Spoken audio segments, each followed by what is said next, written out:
Колко пъти сме се питали кой съм аз и защо съм тук? Колко често се колебаем дали сме на прав път? Колко важен е всеки избор, който правим? Въпросите: удовлетворен ли съм от себе си? Имам ли потенциал? Мога ли да успея да постигна това, което искам, съпътстват живота ни? Колко пъти сме се вглеждали в своя образ и вътрешното си аз, а реалната самооценка гарантира увереност и самочувствие? Ако вярвахме повече в себе си, бихме могли да постигнем почти всяка цел. Когато човек е реализиран в живота, той е удовлетворен, щастлив и пълен с идеи за развитие. Желанието да успява го кара да върви напред с вяра в себе си, подкрепена от признанието на другите.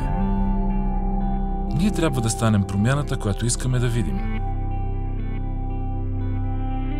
Когато човек се научи да бъде толерантен към себе си, той става толерантен и към другите. Толерантността е път към един по-хармоничен свят.